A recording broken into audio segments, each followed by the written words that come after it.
اس سے شادی کرنا میرے لیے بہت ضروری ہے، تابش نے سنجیدہ ہو کے جواب دیا۔ اور اگر ان لوگوں نے رشتے سے منع کر دیا تو ابا جی نے پوچھا۔ بنا ان سے بات کیے ہم کیسے اندازہ لگا سکتے ہیں؟ تابش نے سر اٹھا کے ان کی طرف دیکھا۔ ٹھیک ہے، لے چلو ہمیں، بات کر کے دیکھ لیتے ہیں، ابا جی نے جواب دیا۔ لیکن امی، تابش نے سوالیہ نظروں سے انہیں دیکھا، تمہاری زندگی سے بڑھ کے کچھ نہیں ہے میرے لیے۔ ناصرہ سے میں نے بات کر لی ہے، اس کی تم فکر مت کرو، انہوں نے تابش کو تسلی دی۔ ابا جی اٹھ کے جانے لگے، لیکن وہ سمی، تابش نے ان کی طرف دیکھا۔ بیٹا جو گزر گیا اسے بھول جاؤ، وہ یہ کہہ کے کمرے سے باہر آ گئے۔ تابش جلدی سے ان کے پیچھے پیچھے گیا۔ ناصرہ بیگم اپنے کمرے کی الماری سے کپڑے نکال رہی تھی۔ مجھے معاف کر دیں، میں نے آپ کا بہت دل دکھایا۔ تابش ہاتھ جوڑ کے کھڑا ہو گیا۔ ناصرہ بیگم نے اسے کوئی جواب نہیں دیا۔ امی مان جائے نا پلیز، فیضی پاس آ کے بولی۔ بھائی کی چمچی، ناصرہ نے اسے گھورا۔ معاف کیا، جاؤ، پھر کبھی خودکشی کرنے کی کوشش کی تو معاف نہیں کروں گی، وہ بولی۔ تابش مسکرانے لگا۔ بھائی مجھے بھی معاف کر دیں، میں نے آپ سے بہت بدتمیزی کی۔ فری بھی آ گئی۔ تابش نے فری کو گلے سے لگا لیا۔ یہ صحیح ہے بھائی، جو ان کی خاطر سب سے لڑتی رہی، اس کے لیے کچھ نہیں، فیضی خفا ہو کے بولی۔ تابش نے اپنے دونوں بازو پھیلائے اور بہنوں کو گلے سے لگا لیا۔ مولوی صاحب گھر میں داخل ہوتے ہی نور کو آواز دینے لگے۔ نور کمرے سے باہر آئی۔ جی بابا۔ بیٹا مولوی سراج صاحب تصدیق صاحب کے گھر والوں کے ہمراہ پہنچتے ہی ہوں گے، تم نے کھانے پینے کا سارا انتظام کر لیا ہے نا؟ مولوی صاحب پوچھنے لگے۔ جی بابا، کھانے کا انتظام ہو گیا، آپ بے فکر رہیں، نور نے انہیں تسلی دی۔ فاطمہ بیٹی اور ان کی والدہ کو بلایا یا نہیں؟ ان کا ساتھ ہونا ضروری ہے، خواتین بھی آ رہی ہیں، مولوی صاحب نے مزید استفسار کیا۔ ہاں بابا، فاطمہ تو پہلے ہی آ گئی تھی، خالہ بھی آتی ہوں گی، نور نے انہیں بتایا۔ اتنے میں دروازے پر دستک ہوئی، شاید مہمان آ گئے ہیں۔ مولوی صاحب دروازے کی طرف بڑھے۔ نور کا دل زور زور سے دھڑکنا شروع ہوا۔ نور بیٹا تم کمرے میں جاؤ، میں دیکھتا ہوں، وہ دروازہ کھولتے ہوئے بولے۔ انہوں نے جیسے ہی دروازہ کھولا تابش سامنے کھڑا تھا۔ مولوی صاحب حیران ہو گئے۔ السلام علیکم مولوی صاحب، تابش نے مسکراتے ہوئے سلام کیا۔ وعلیکم السلام، اصولاً تو مجھے آپ سے بات نہیں کرنی چاہیے، لیکن دروازے پہ آئے مہمان کی عزت کرنا میرا فرض ہے، وہ خفا ہو کے بولے۔ مولوی صاحب میں آپ کے جذبات سمجھ سکتا ہوں، مجھے میری غلطی کی معافی دے دیں۔ تابش شرمندہ ہوا۔ مولوی صاحب نے آگے بڑھ کے اسے گلے لگایا۔ ان کی نظر تابش کے ابا جی اور باقی گھر والوں پہ پڑی۔ وہ حیران ہوئے۔ خواتین کو گھر کے اندر بھیج کے مرد حضرات کے لیے بیٹھک کھولی گئی۔ تابش نے ابا جی کا تعارف کرایا۔ مولوی صاحب ان سے مل کے بہت خوش ہوئے۔ ناصرہ بیگم فری اور فیضی کے ہمراہ گھر میں داخل ہوئی تو فاطمہ نے ان کا استقبال کیا۔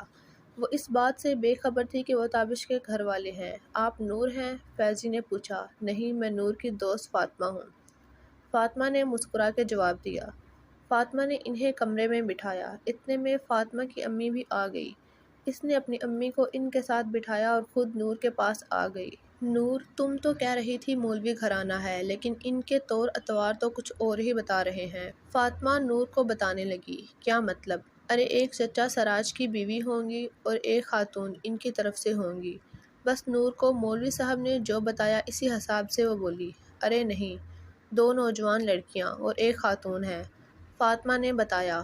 نور سوچ میں پڑ گئی۔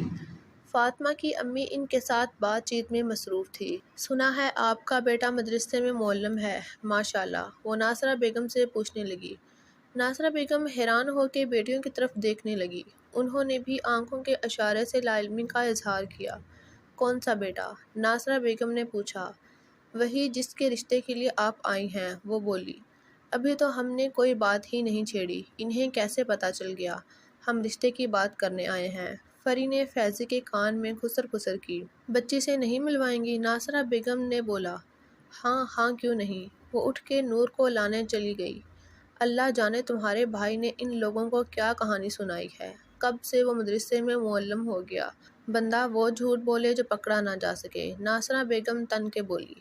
امی، ہو سکتا ہے انہیں کوئی غلط فہمی ہوئی ہو، اور بھائی نے تو کیا کہا تھا کہ نور کی ماں اس دنیا میں نہیں ہے اور نہ ہی کوئی بڑی بہن ہے، اب جانے کون ہے یہ خاتون۔ فیضی انہیں سمجھانے لگی۔ اتنے میں نور فاطمہ کی امی کے ساتھ کمرے میں داخل ہوئی۔ نیلے اور سفید رنگ کے سوٹ میں سر پہ نیلے رنگ کا دوپٹہ لیے نور بہت حسین لگ رہی تھی۔ نور نے سب کو سلام کیا اور فاطمہ کی امی کے ساتھ بیٹھ گئی۔ فری اور فیضی کی آنکھیں اس کے چہرے پر جمی تھیں۔ واؤ، بھائی کی چوائس تو آؤٹ کلاس ہے، فری سرگوشی کرتے ہوئے بولی۔ دیکھا، تم سب ایویں ان پہ ظلم کر رہے تھے، فیضی ناگواری سے بولی۔ کیسا ظلم؟ فری نے اسے گھورا۔ سمی سے شادی کرانے والا۔ فیضی نے بھی اسے گھور کے جواب دیا۔ ایکسکیوز می، ہماری سمی بھی کسی سے کم نہیں ہے۔ فری چڑ گئی۔ ماشاءاللہ بہت پیاری بچی ہے۔ نہ چاہتے ہوئے بھی ناصرہ بیگم کے منہ سے تعریف نکل ہی آئی۔ ماننا پڑے گا تابش بھائی کی چوائس کو، فیضی اترا کے بولی۔ تابش؟ نور کی حسین آنکھیں اور زیادہ پھیل گئی۔ فاطمہ کی امی تابش والے معاملے سے بے خبر تھی۔ وہ ابھی بھی انہیں تصدیق صاحب کے گھر والے سمجھ رہی تھی۔ مولوی صاحب نے صحن میں آ کے فاطمہ کو آواز دی۔ وہ کچن میں مہمانوں کے کھانے پینے کا انتظام کر رہی تھی۔ جب وہ صحن میں پہنچی تو مولوی صاحب نے بتایا کہ تابش اور اس کے ابا جی کے لیے چائے پانی کا فوراً انتظام کرو۔ تابش؟ فاطمہ کی حالت بھی نور جیسی ہونے لگی۔ اس نے جلدی سے مولوی صاحب کو چائے بسکٹ دیے اور وہ واپس بیٹھک میں چلے گئے۔ فاطمہ بھاگتی ہوئی نور کے پاس پہنچی۔ نور، جو پہلے سے حواس باختہ بیٹھی تھی، فاطمہ کا اڑا ہوا رنگ دیکھ کے اور زیادہ گھبرا گئی۔ فاطمہ نور کو بہانے سے واپس اس کے کمرے میں لے گئی۔ نور، پتہ ہے وہ تابش؟ فاطمہ بڑبڑانے لگی۔ ہاں پتہ ہے، یہ تابش کی ماں اور بہنیں ہیں۔ نور جلدی سے بولی۔ کیا یہ تابش کے گھر والے ہیں؟ باہر تابش اور اس کے ابا جی۔ فاطمہ بکھلائی۔ تابش بھی آیا ہے؟ نور کی سانسیں تیز ہوئی۔ وہ دونوں ایک پل کے لیے سکتے میں چلی گئی۔ پر یہ لوگ آئے کس لیے ہیں؟ فاطمہ نے پوچھا۔ جس طرح سے وہ مجھے دیکھ رہی تھی لگتا ہے رشتے کے لیے آئے ہیں، نور نے جواب دیا۔ ہیں؟ اچھا، تو وہ دوسرے لوگ؟ فاطمہ پھر سے بکھلا گئی۔ تابش سے طویل شکوے شکایتوں کے بعد مولوی صاحب نے پوچھا، برخوردار اتنے دن بعد کیسے آنا ہوا؟ تابش نے ابا جی کی طرف اشارہ کیا۔ جی دراصل تابش نے آپ کے گھرانے کی کافی تعریف کی تھی۔ ابا جی ان کی طرف دیکھ کے بولے۔ مولوی صاحب پوری طرح سے ہمت انگوش تھے۔ ابا جی نے اپنی بات جاری رکھی۔ بس ہم بچے کے لیے اچھے رشتے کی تلاش میں تھے کہ کوئی شریف گھرانہ مل جائے۔ پتہ چلا ماشاءاللہ آپ کی دختر ایک نیک سیرت بچی ہے۔ ہم نے پھر سوچا کہ کیوں نہ آپ کے آگے جھولی پھیلائی جائے۔ تابش سے آپ پہلے ہی واقف ہیں، ابا جی نے مدعا بیان کیا۔ مولوی صاحب کے چہرے کے تیور بدلے۔ انہوں نے سر سے پاؤں تک تابش کا بغور جائزہ لیا۔ اس سے پہلے کہ مولوی صاحب کوئی جواب دیتے، مولوی سراج صاحب بیٹھک کے دروازے کے سامنے نمودار ہوئے۔ مولوی صاحب جلدی سے ان کی طرف بڑھے۔ ان کے ساتھ تصدیق صاحب اور ان کا بھتیجا بھی موجود تھا۔ مولوی صاحب نے ان کا استقبال کیا۔ تابش اور ابا جی بھی اٹھ کے ان سے ملے۔ ان کے ساتھ موجود خواتین گھر کے دروازے سے اندر داخل ہوئی۔ فاطمہ اور نور جو اب تک سوچوں میں ڈوبی تھی، دو اور اجنبی خواتین کو گھر میں داخل ہوتا دیکھ کے سمجھ گئی کہ تصدیق صاحب کے گھر والے بھی پہنچ گئے ہیں۔ ان دونوں کی آنکھیں ایک دوسرے سے یہی پوچھ رہی تھی کہ اب کیا ہوگا۔ دوسری طرف مولوی صاحب بھی کچھ عجیب و غریب صورتحال کا شکار تھے۔ ہلکی پھیکی باتوں کا سلسلہ شروع ہوا۔ مولوی سراج صاحب تصدیق صاحب کے بھتیجے کے گن گانا شروع ہوئے کہ وہ کن کن کمالات پہ عبور رکھتے ہیں۔ تابش اور ابا جی ان کی آمد کے مقصد سے بے خبر تھے۔ کچھ ایسی ہی صورتحال ان کے ساتھ بھی تھی۔ مولوی صاحب بس سب کے چہروں کو دھیان سے دیکھ رہے تھے۔ انہیں یہ سمجھ نہیں آ رہا تھا کہ آخر کس کو کیا جواب دیں۔ ایک طرف تابش تھا جس کے گھر والے ماڈرن خیالات کے مالک لگ رہے تھے، دوسری طرف تصدیق صاحب کا بھتیجا جو کہ پہلے سے شادی شدہ ہے۔ اب کریں تو کریں کیا؟ نواز الدین صاحب، آپ نے مہمانوں کا تعارف نہیں کرایا۔ مولوی سراج صاحب کا اشارہ تابش اور فاروق صاحب کی طرف تھا۔ جی، نوجوان کا نام تابش ہے۔ کچھ عرصہ پہلے ہی ان سے ملاقات ہوئی تھی۔ بہت فرمانبردار اور نیک ہیں، اور یہ ان کے والد صاحب ہیں۔ مولوی صاحب نے دونوں کا تعارف کرایا۔ مولوی سراج صاحب بہت خوش ہوئے انہیں مل کے۔ باتوں باتوں میں کھانا لگ گیا۔ اندر کے حالات بھی باہر جیسے تھے۔ نور اپنے کمرے میں دبک کے بیٹھی تھی۔ فاطمہ بھاگ دوڑ میں لگی تھی، اور فاطمہ کی امی دونوں کی حقیقت جاننے کے بعد کبھی ان کے چہرے کی طرف دیکھ کبھی ان کی طرف۔ کھانے کے بعد مولوی صاحب برتن سمیٹنے لگے تو تابش ان کی مدد کے لیے کھڑا ہو گیا۔ وہ برتن اٹھا کے گھر میں داخل ہوئے۔ خیریت سے مولوی صاحب کی طرف آنا ہوا آپ کا؟ مولوی سراج نے آہستگی سے فاروق صاحب سے پوچھا۔ بس جی، بیٹے کے رشتے کے لیے جھولی پھیلائے مولوی صاحب کے پاس پہنچے ہیں، فاروق صاحب نے جواب دیا۔ مولوی سراج کے چہرے کا رنگ فک ہو گیا۔ اتنے میں مولوی صاحب بھی اندر داخل ہوئے۔ مولوی نواز الدین صاحب، آپ نے ہمیں بے عزت کرنے کے لیے بلایا ہے۔ مولوی سراج صاحب آگ بگولا ہو گئے۔ کیا ہوا؟ خیریت تو ہے نا؟ وہ پریشان ہو کے پوچھنے لگے۔ خیریت خاک ہوگی، ایک طرف آپ نے ہمیں مدعو کیا ہے اور دوسری طرف انہیں بھی بلایا ہے۔ انہوں نے تابش کی طرف دیکھ کے گھورا۔ مولوی صاحب سمجھ گئے کہ دونوں ایک دوسرے کے بارے میں جان چکے ہیں۔ آپ تسلی رکھیں، جیسا آپ سمجھ رہے ہیں ویسا کچھ نہیں ہے، انہوں نے سمجھانے کی کوشش کی۔ مولوی سراج کے بدلتے تیور دیکھ کے تصدیق صاحب نے آنکھ کے اشارے سے پوچھا کہ آخر معاملہ کیا ہے؟ مولوی نواز الدین نے ہمیں تذلیل کرنا تھا، اس لیے بلا لیا۔ یہ دو صاحب جو تشریف فرما ہیں وہ بھی مولوی صاحب کی بیٹی کے رشتے کے سلسلے میں آئے ہیں۔ انہوں نے سارا بھانڈا پھوڑ دیا۔ بس پھر کیا تھا؟ مولوی تصدیق نے بھی توپوں کا رخ ان کی جانب کیا۔ مولوی صاحب حیران اور پریشان سے سب کو سمجھانے کی کوشش کرنے لگے، لیکن وہ ان کی کسی بات کو سننے کو تیار نہ تھے۔ تابش اور ابا جی ان سب کا تماشا دیکھتے رہے۔ جب بات حد سے بڑھنے لگی تو تابش کھڑا ہو گیا۔ دیکھیے مولوی صاحب، یہ لوگ اس بات سے بالکل لا علم تھے کہ ہم ان کی طرف آنے والے ہیں۔ یہ جو بھی کچھ ہوا اچانک ہوا، برخوردار آپ اس معاملے سے دور ہی رہیں۔ ہماری بات مولوی نواز الدین سے ہے، انہیں ہی جواب دینے دیں۔ مولوی سراج تن کے بولے۔ یہ اتنی دیر سے آپ کو سمجھانے کی کوشش کر رہے ہیں، پھر بھی آپ انہیں مسلسل لتاڑ رہے ہیں۔ تابش بھی تلملا گیا۔ تابش بہت اچھی طرح سے واقف تھا کہ یہ لوگ عاصم کا بنا جال ڈالنے آئے ہیں۔ صورتحال ایسی نہیں تھی کہ وہ مولوی صاحب کو ان کی حقیقت بتا پاتا، کیونکہ اگر عاصم کی بات کھلی تو اس کی اپنی سچائی بھی کھل جائے گی۔ مولوی ہو کے آپ نے اتنی گری ہوئی حرکت کی ہے، آپ سے یہ امید نہیں تھی، تصدیق صاحب بولے۔ مولوی صاحب بدستور سب سے معافی مانگتے رہے۔ مولوی صاحب معافی مانگنا بند کر کے بس اتنا بتا دیں کہ آپ اپنی بیٹی کا رشتہ انہیں دے رہے ہیں یا ہمیں۔ تصدیق صاحب کھڑے ہو کے بولے۔ ان کی یہ بات سن کے مولوی صاحب کے چہرے کا رنگ بدلا۔ تصدیق صاحب، کسی شریف گھرانے کی بیٹی کا رشتہ مانگنے کا یہ کون سا طریقہ ہے؟ شرافت کی بات آپ مت ہی کریں۔ جس ذلت کا ہم سامنا کر رہے ہیں اس کے ذمہ دار آپ ہیں۔ پتہ نہیں کیسے کیسے لوگوں کو ہمارے برابر کھڑا کر دیا۔ تصدیق صاحب نے منہ سے آگ نکالنا شروع کی۔ تابش نے انہیں جواب دینے کے لیے منہ کھولا، لیکن ابا جی نے اسے روک دیا۔ خدا کا خوف کریں، کس طرح کی باتیں کر رہے ہیں آپ؟ مولوی صاحب غصے میں آ گئے۔ خدا کا خوف تو آپ کو کرنا چاہیے، تصدیق صاحب گرج کے بولے۔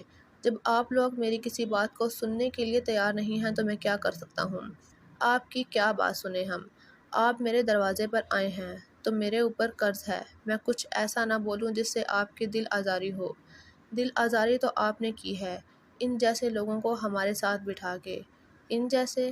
آپ کی کیا مراد ہے؟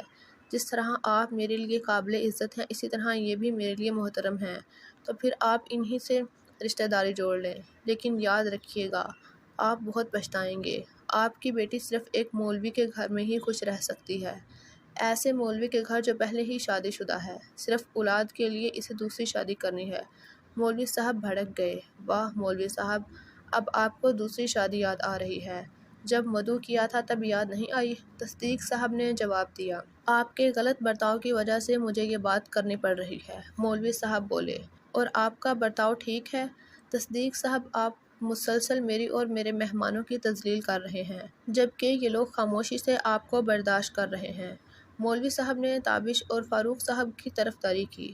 تو پھر آپ ان سے ہی رشتہ داری بنا لیں، ہم چلتے ہیں۔ اور تینوں کھڑے ہو گئے۔ مولوی صاحب خاموش کھڑے دیکھتے رہے۔ مولوی نواز الدین، میری بات یاد رکھنا، ان لوگوں سے رشتہ داری تمہیں مہنگی پڑے گی، کہیں کے نہیں رہو گے۔ مولوی سراج باہر نکلتے ہوئے بولے۔ میرے اللہ نے چاہا تو سب اچھا ہوگا، مجھے اس کی ذات پر بھروسہ ہے، مولوی صاحب نے انہیں جواب دیا۔ پھر کرسی پر بیٹھ کے سر پکڑ لیا۔ بیٹھک سے مردوں کی اونچی اونچی آوازیں آنے پر ساری خواتین بھی صحن میں آ گئی۔ مولوی تصدیق کے گھر والوں نے بھی برقعے سر پہ جمائے اور نور کو گھورتی ہوئی باہر جانے لگی۔ خالہ، چائے تو پیتی جائیں، فاطمہ معصومیت سے بولی۔ انہیں پلاؤ، ہمیں کچھ نہیں کھانا پینا۔ تصدیق صاحب کی بیوی کا اشارہ ناصرہ بیگم کی طرف تھا۔ تابش نے مولوی صاحب کے کندھے پہ ہاتھ رکھا۔ آپ کو ہماری وجہ سے اتنی پریشانی اٹھانی پڑی، میں معافی چاہتا ہوں۔ نہیں برخوردار، اس میں آپ کی کوئی غلطی نہیں ہے۔ ہر کام میں اللہ پاک کی کوئی نہ کوئی مصلحت ہوتی ہے۔ چلو اسی بہانے ان کے اصلی تیور تو سامنے آئے۔ وہ افسردہ ہو کے بولے، ہمیں اندازہ ہوتا کہ آپ کے گھر میں پہلے سے ہی رشتے کی بات کرنے کوئی آنے والا ہے تو ہم کبھی بھی نہ آتے۔ ابا جی بولے، جس گھر میں بیٹیاں ہوتی ہیں وہاں رشتے کی غرض سے لوگ آتے ہیں۔ جس گھر میں بیٹیاں ہوتی ہیں وہاں رشتے کی غرض سے لوگ تو آتے ہی ہیں، یہی دنیا کی روایت ہے۔ مولوی صاحب نے جواب دیا۔ کافی دیر خاموش رہی۔ اس کے بعد ابا جی پھر سے بولے، اس وقت اس طرح کا سوال کرنا قطعی نامناسب ہے، پھر بھی میں آپ سے پوچھنا چاہتا ہوں کہ ہمارے لیے کیا حکم ہے۔ مجھے سوچنے کا تھوڑا سا وقت چاہیے، اس کے بعد ہی آپ کو کوئی جواب دے سکتا ہوں۔ مولوی صاحب ان کی طرف دیکھ کے بولے۔ تھوڑی دیر بعد تابش نے اجازت چاہی۔ مولوی صاحب نے ابا جی کا موبائل نمبر لیا اور انہیں رخصت کیا۔ بہت دنوں بعد تابش کے چہرے پہ مسکراہٹ پھر سے لوٹی۔ اپنے بستر پر لیٹتے وہ نور کے بارے میں سوچتا رہا۔ بھائی، نور بہت پیاری ہے، سچی میری تو آنکھیں کھل گئی اسے دیکھ کے۔ فیضی پاس آ کے بولی۔ تابش مسکرایا۔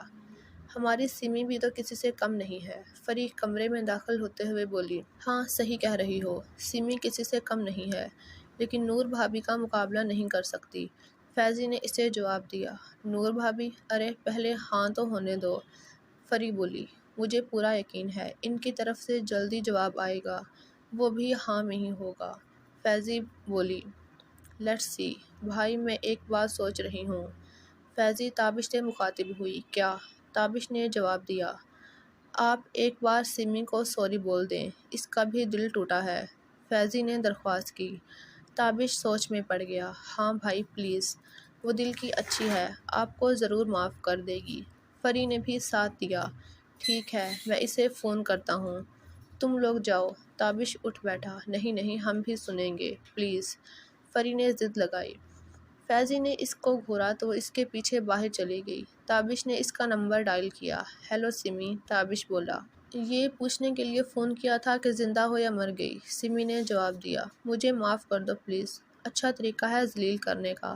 تمہیں میری صورتحال کا اندازہ نہیں ہے یار، میں کس مشکل میں ہوں۔